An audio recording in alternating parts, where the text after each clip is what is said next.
From Given, this is Purposing, the podcast that lifts the lid on how to run a truly purpose-driven business. I'm Becky Willen, and with the help of leaders at some of the world's most recognised brands, I'll be demystifying this often misunderstood topic into clear, actionable advice you can use in your own business.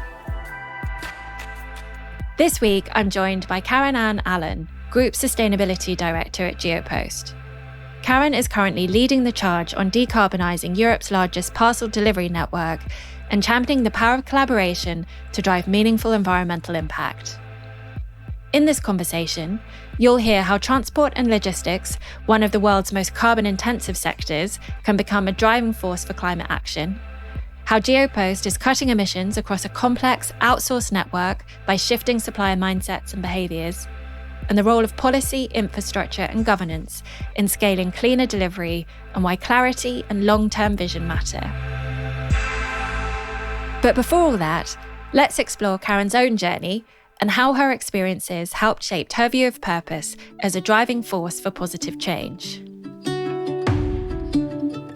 Growing up in Johannesburg, Caryn's sense of purpose took shape early on, rooted in a deep concern for people and the planet.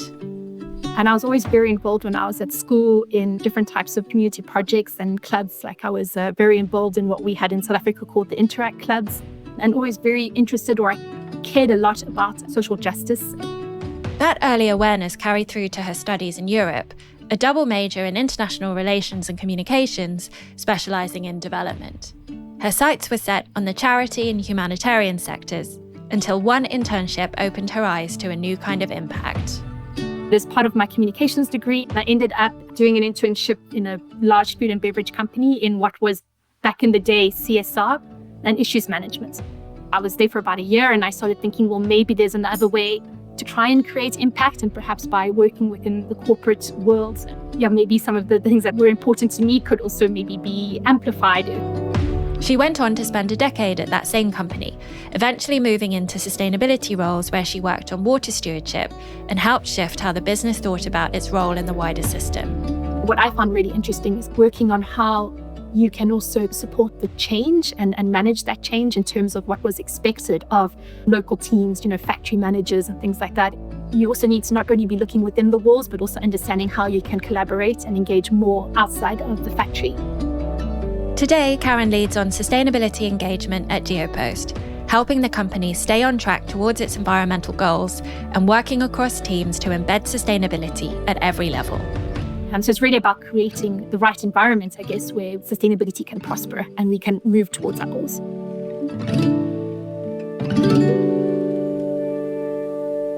So Caryn, welcome to the show. Great, thank you very much for having me. So Geopost is a huge business, but it might not be a familiar name to everybody listening. So can we start with what you do as a company? Well, thank you very much. So Geopost is a European leader in parcel delivery and retail solutions. We operate in around 50 countries across all segments, so B2B, B2C, C2C. And we also offer both home and out-of-home delivery solutions, both domestically and internationally. You might actually better know us as DPD in the UK, but we also have other subsidiaries in Italy, BRT, that are known as BRT, and we have Jadlog, for example, in Brazil. So we're very present in Europe, but we're growing and expanding internationally. So just to give you an idea about the size of the company, in 2024, we posted revenue of around 15.8 billion euros, and we delivered around 2.1 billion parcels. And we have around 57,000 employees across the globe. So Caryn, where would you say that Geopost is on the purpose journey? You don't have a purpose statement as such, but you have a vision that really puts sustainability front and centre. You talk about a future where companies, communities and the planet prosper together, where purpose and profit form a powerful alliance. So what does that really mean in practice? So in practice, really what we're working towards becoming is the international reference in sustainable delivery. And one of the key programs that we put in place is around decarbonisation. And we have a very bold commitment to become net zero by 2040. And we actually reduced our emissions by around 5.4% between 2023 and 2024. And if you look at that on a restated basis, and since 2020, we've reduced our emissions by around 11%, while our volumes have actually grown at around the same rate. So in around 2022, we actually submitted our commitment to the SBTi, and we were the first global parcel delivery company to have both our near-term and long-term SBTI targets approved by the organization. So in essence, what that means is that we're working towards reducing our emissions by 43% by 2030, and that's in absolute terms and across scopes 1, 2, and 3. And obviously then reducing our emissions by 90% by 2040. And again, across scopes 1, 2, and 3. I think it's also important to keep in mind that as Geopost, 90% of our emissions are scope 3. So that means that we are working very closely with our different service providers and transport partners to meet those objectives. Concretely, the way that we're working to do that is by focusing on switching away from fossil fuels towards alternatives, mostly electric technologies. Today, we have around 15% of our delivery vehicles that are electric. For example, in some of our business units like the UK, around a third of the fleet is electric. So we're making good progress. And then again, we're also working very hard at looking at how we can reduce emissions from what we call our line haul segment, which is essentially, the trucks that we're using to move parcels between our hubs and our depots. And for the moment, we're quite focused on looking at HVO as a transition fuel. So we have around 16% of the kilometers that we drive that are powered and fueled by HVO. But we do very firmly believe that, electric truck technologies will play an important role in the future. So one of the things I'm really interested in is what are the drivers for that ambition setting? So what were the triggers at the time, 2022, 2023, that really enabled your leadership team or drove your leadership team to set out such an ambitious vision? So I think there are a couple of key drivers. First and foremost is obviously, as a transport and a parcel delivery company, we know that we have a significant impact on climate change. So I think it was really important for us to make a bold commitment to reduce our emissions and in a significant way. But I think also, we work for a lot of different companies, both big and small, and it's really a priority for a number of them who themselves have also set their own climate-related goals and targets. So, as a transport service provider, we also need to accompany them and to support them in their own decarbonization journeys. I think also more broadly, we are part of La Poste Group, so the French postal operator. And I think they are essentially very much a public service-based company. And they were also one of the first companies to become an entreprise à mission, which is a certain legal status in France for companies that put both profit, people, and planet on the same level. Brilliant. So let's touch on that a little bit more, because as you said, Geopost is owned by La Poste Group. That's a publicly owned limited company in France. So that means that the business is governed under French law. And I think many people would consider France really be raising the bar on regulation when it comes to the corporate purpose and sustainability agenda. So you've mentioned entreprise à la mission, I think, if I've pronounced that correctly. And there's also the PACT law. So that translates as the Action Plan for Business Growth and Transformation law, which really, as I understand it, mandates that French companies, regardless of size, consider social and environmental issues in their corporate management. So I'd love to explore what impact that's had at Geopost in recent years. So of course, I think for us, as Geopost, the impact hasn't been direct. It's been more indirect, if I can put it that way. And really, I think it's about kind of reinforcing an existing culture within the company, which is really, as I said earlier, based on a public service mission. And the group, in terms of becoming an entreprise à mission, they've committed to a number of goals, primarily also very much aligned with the wider work that they do on sustainability. So contributing to regional development and cohesion, supporting social inclusion, obviously also working towards speeding up the environmental transition for all, and also promoting ethical and inclusive digital technology as a business. So I think having that as the groundwork being laid, it has also made that culture that's allowed us to kind of set those more bold ambitions as a business. And I think that's been really helpful to us in terms of kind of pushing this forward within the business.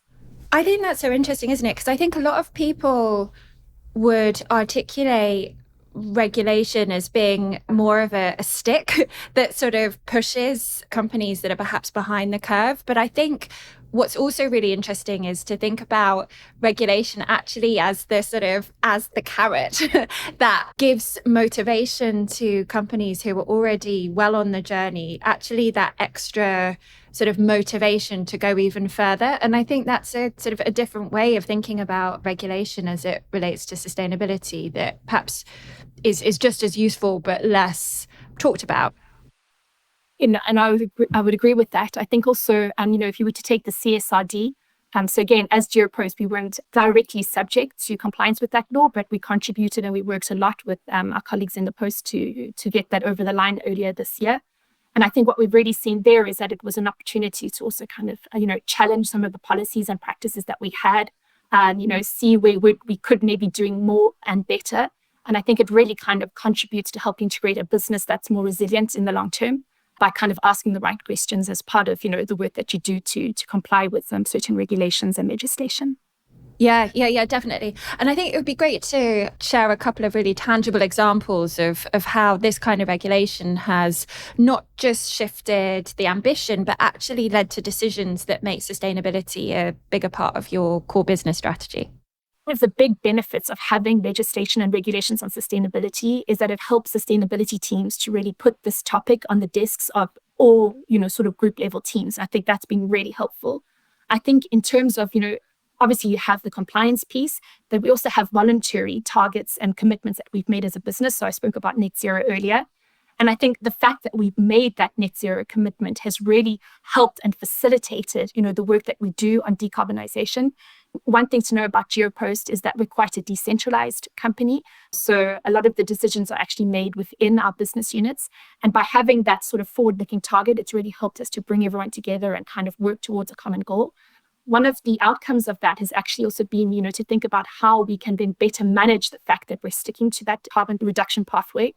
And a couple of years ago, the sustainability team started working very closely with finance to really kind of see how together we can work on decarbonisation. And one of the outcomes of that, which it was the carbon budget, which is essentially a mechanism that we're using to make sure that all of our investments and our spend in decarbonisation is aligned with our carbon reduction pathway. And that's been really important for a number of reasons. Firstly, because obviously now the carbon budget is presented at the same time as the financial budgets by the business units to the executive committee. It's also allowed us to have more visibility on, what we are spending and the investments that we are making in decarbonisation, and also helps us to make better decisions when it comes to where we want to invest and how we want to kind of continue to decarbonise. That's fascinating. So, and I think is a really great example of how important non-financial metrics are when it comes to decision making. And I think that effective decision making is such an important part of the implementation of any strategy. I think especially in an organization that's pretty mature when it comes to sustainability. And I think lots of sustainability leaders will be operating in, the messy middle where the quick wins have been won, and actually making progress at that same rate is really tough. What are some of the challenges that you're facing in that sense, and what are some of the different ways that you're approaching them? So when you look at our business, we have two sort of main areas where we have the most impact in terms of our carbon emissions. So basically what everybody sees, which is kind of last mile delivery, where we have our, mostly vans, delivery vans. So we're making really good progress in that area. I think some of the challenges now that we're up against are related more to charging. So, do we have enough chargers on site? We're working a lot on trying to kind of create the right conditions that will allow us to move towards zero emission trucks. Yeah, absolutely. Because I think when you get to this point, I think in the sort of maturity curve, you really need to think beyond the immediate and direct impacts and about both the impact of the wider system and the role that you play in influencing that. So I think you've already started to touch on this, but what are some of those wider systemic changes that are needed within the transport and logistics system? What impact does that have on Geopost, and what role can Geopost play in contributing towards sort of more positive outcomes for the whole system and all the players within it? Absolutely. So I think it's kind of also good to kind of put things back into some context. And if you look at freight transport in Europe, around 80% of freight that is transported by land is actually transported by trucks.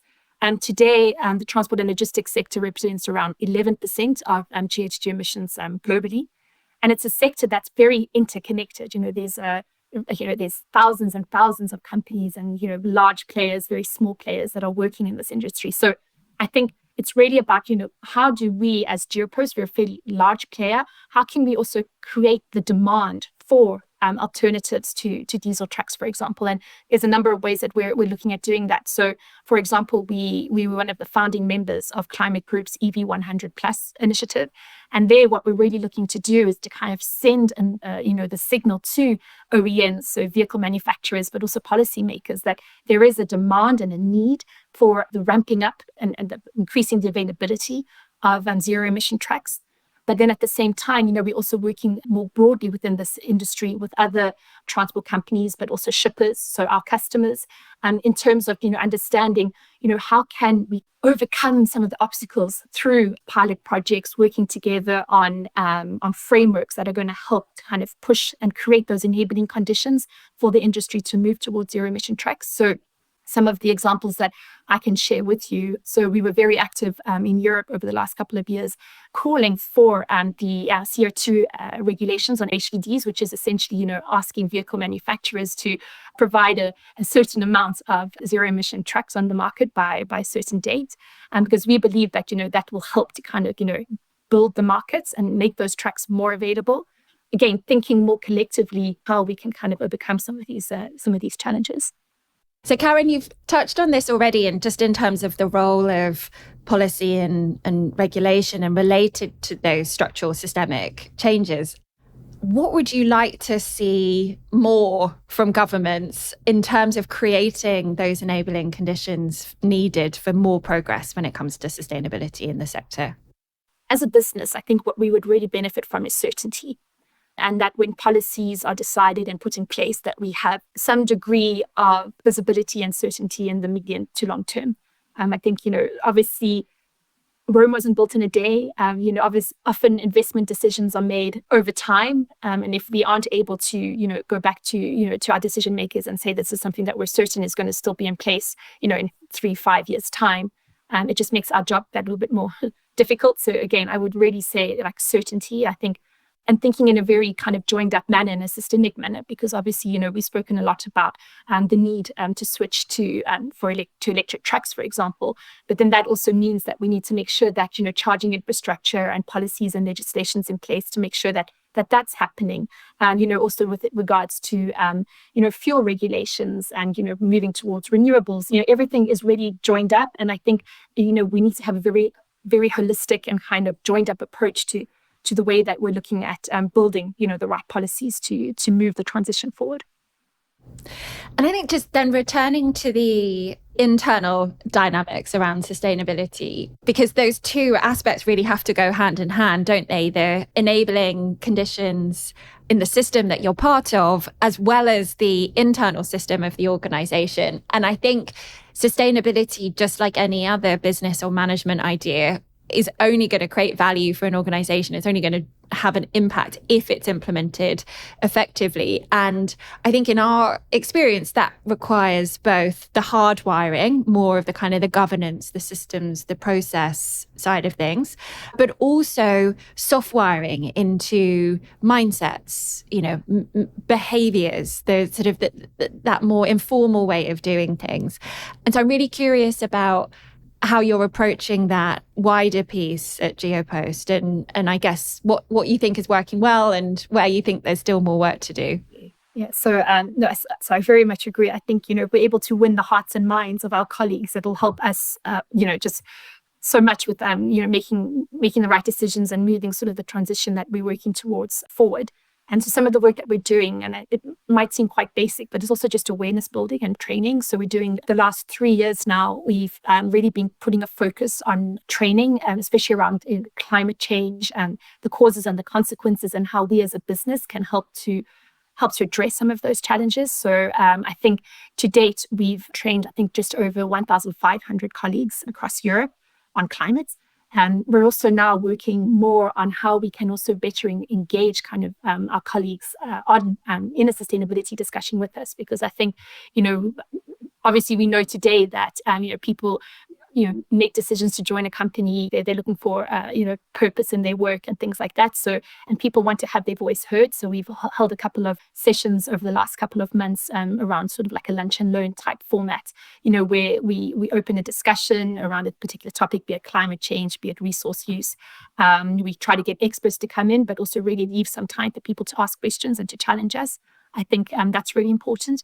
But then also trying to kind of also, educate and raise awareness amongst managers about how can we actually manage for sustainability. And that doesn't only mean, giving team members time to go and take part in a training, but it's also about how within each individual function and individual role, we can incorporate sustainability into the way that we're actually working. And we also have some really interesting sort of initiatives coming out of our business units, like around recognizing efforts to move the dial on sustainability. So DPD in Ireland, they've done some really interesting work around something they call the Green Flag Initiative, which is also recognizing the depots that are managing and moving sustainability forward. So be it through the fact that they've brought on more electric vehicles, or they've done training, they're working with their local communities. So it's also a way, I think, of recognizing and rewarding efforts where they are, and again, kind of having sustainability very visible and very present in the way that we communicate about different things within the business. Yeah, absolutely. I think that recognizing that sustainability is an essential capability skill area for every part of the business, I think we're definitely seeing more of that. And also that appropriate education solutions are really required to make that relevant, given that I imagine that the changes that can be brought about in finance are going to be very different from the impact that a driver might make. How much does driver behaviour and the choices that a driver makes actually have an impact on your ability to sort of achieve those big decarbonisation goals over the long term? And is that a particular focus for you? Absolutely. So I think one thing to know also about the way that Geopost operates is that we are relatively asset light. So we do own a certain number of our vehicles, but we also work with a lot of transport partners, across our business. And so drivers do play a really important role. So obviously, there's training that's done in terms of, training drivers in how to drive like in a very environmentally friendly way, if I can put it that way. So eco-driving. But also really importantly, it's about how we can also support those companies that we're working with to switch to electric vehicles. So, we want to make that as seamless as possible. So oftentimes it means that we, take on the additional cost. But it's also then about, being able to demonstrate that, driving an EV is beneficial, not only from an environmental perspective, but we're also getting closer and closer to cost parity with the diesel equivalents. And also, I think what we sometimes maybe forget about is also from a social perspective, that also driving an EV, particularly, an e-truck, for example, it's also a better driving experience. There's less noise, there's fewer vibrations. The driver aspect is incredibly important. And as someone who drives an electric car, I think anyone who drives an electric car really gets the benefits of that driver experience, for sure. I think that's really interesting, that kind of that idea that procurement and supply chain is both, I guess, has been a driver for Geopost to really be more ambitious about sustainability, given the role that you play in helping your B2B customers meet their commitments, but also is a lever that you need to pull to encourage and facilitate more of those players in your supply chain, your delivery partners, to adopt as well. So you're sort of in the middle of that system, which I think is really interesting. Yeah, and I really think that's what really makes the transport and logistics industry so interesting. It's that we're not only the scope 3 of our customers, we also have a really big scope 3 ourselves. So, as Geopost, our scope 3 emissions represent around 90% of our overall carbon footprint. So we know that that's where the challenge lies, which is why the procurement aspect is so important. And it's not just, it's not just about saying that, we will only be buying, from transport service providers that drive electric. It's about how can we also support them in making that transition. And today, most transport that is done by road is powered by diesel. I think today there's around 96% of trucks that are on the road in Europe are diesel, which means that there's a very small percentage that are running on anything else, like be it petrol, electric, or, HVO or something like that, natural gas. So I think that's really important to keep in mind. We have our finger on the pulse of the economy too. So, we we're part of the value chain of so many different industries, we have a really important role to play as another company's scope 3. And so if we're able to kind of create a system or help to create a system that is moving towards more decarbonization, because we have the types of vehicles that we need available, because the charging infrastructure is there that we need, that means that we're supporting more than just the transport industry, more than just Geopost. We're supporting more industries more broadly speaking. So yeah, the transport industry is a really interesting space to be in. When we are talking about decarbonization and how we are a partner to so many different industries too, that, it is a very fragmented sector too. There's hundreds and thousands of companies operating, and we all rely and depend on one another because there is a lot of outsourcing within the sector. So, Caryn, what's your top advice for leaders who really want to play a positive role in changing the system that they're part of? I really do believe that if we want to move things forward and work on systems change, it really has to go through collaboration. And we've seen that really bear fruit in some of the work that we've been doing over the last couple of years by, working with different partners. So I really do believe that collaboration with our customers, collaboration with our service providers, and collaboration with, the wider sector is incredibly important to move forward on sustainability. I think it's also really important to be consistent.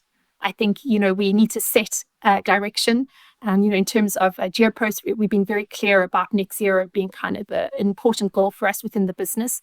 And that's really, by being consistent, by communicating, within the business that this is the direction that we're taking. As I said earlier, it's really been something that has helped us as a decentralized company kind of, pull teams together and move forward in the same direction. So I think that's really important. And I also think that we cannot underestimate the importance of conviction by being convincing and being convinced. I think, if we're able to, again, win kind of also the hearts, but also the minds of people, and obviously we need to put forward the business case and things like that. But ultimately, we also need to convince people that this is not only the right thing to do, but it's going to help build resilience for the company, long-term licenses to operate and things like that. So that's really what I would focus in terms of important things to remember. And I guess one of the things that struck me through this conversation is that the reason for the growth in logistics and kind of transport is our sort of insatiable demand for instant delivery and no delayed gratification and sort of next day deliveries. And because I guess that's driven the incredible kind of success of the business. It's also played a huge role in the growing carbon impacts of the sector. Is that even a conversation that happens? So it's definitely a conversation that we have regularly internally. What we believe is that, we are a company that is very much committed to reducing our emissions, and we want to be able to provide low carbon solutions to all our customers, ultimately, regardless of who they are, and helping them to kind of, move towards zero emissions in the last mile. What's important to know in terms of from an efficiency perspective, it's that obviously what we're looking for is to deliver on our customer promise. So if we've promised, delivery within a certain amount of time, today, next day delivery, that we're able to meet that promise. But what really will have an impact on whether that's sustainable or not is the extent to which we're able to fully charge our vehicles. So what we want to avoid is sending half empty vehicles out because, we've promised that we're going to deliver in an hour or something like that. That's obviously something that, you don't want to do. During COVID times and things like that, volumes were so high that there was very rarely an issue, like the vehicles were full.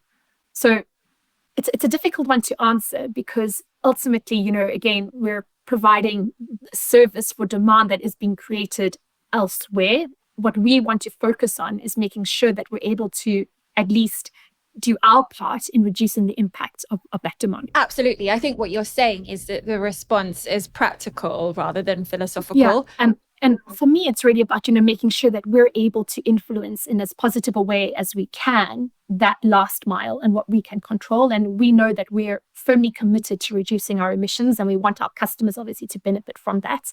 Perhaps also interesting to know is that we run an e-shopper barometer every year, and some of the insights that we have from that show that 58% of e-shoppers believe that it's important for an online retailer to provide more sustainable delivery options. And around half of them believe that, just by being delivered with an EV, for example, they consider that to be sustainable delivery. So there is a demand for more sustainable delivery services. And we believe, obviously, with the fact that we are increasingly moving towards lower carbon delivery solutions, that we're also able to meet that demand, be it from consumers or from our own customers. What's next for Geopost? Where would you like to see the business in 5 years' time when it comes to sustainability? I think in terms of where I would like us to be, or if I were to look back in 5 years' time, I'd like to be able to say that Geopost has been able to contribute in a very meaningful way to helping create the demand for more sustainable transport solutions. I think we can benefit from the size of our company and the fact that we're present in 50 countries. And I hope that, in 5 years' time, I can look back and say, we've helped to be part of the change. And it's good to see that we're going in the right direction as an industry. And what would that look like? Are there any tangible examples of how the system might be different if you achieve that goal? Clearly, what I would love to see is more electric trucks on the road, that we're able to charge them, that they're able to, go greater, run longer distances. I think that would be really proof that we've been able to move things forward. Caryn, thank you for being such a brilliant guest on Purposing. Thank you very much for having me. Thanks again to Caryn. Loads of brilliant ideas there. So here are a few things I've taken from the conversation. Compliance doesn't just have to be about raising the floor. In ambitious organisations, it can also be used to raise the ceiling. How could you use compliance to make progress happen faster? We talk a lot about non-financial metrics, but often they feel a bit woolly and hard to engage with. Geopost's carbon budget is different, and a great example of making non-financial metrics as tangible and business critical as the financial metrics that most management teams are used to. The role of corporate education. Now, this is something Geopost are just getting started on. But for many organisations, for sustainability to be truly embedded in the business, it must be accompanied by some big shifts in skills. And for that to happen, the content has to be relevant, linked to the commercials, and delivered with a big dose of behaviour change. I hope you've enjoyed this episode. If you'd like more practical advice on building a purpose-driven business with brilliant insights from people like Caryn, download the Insider's Guide to Purpose at givenagency.com/thinking.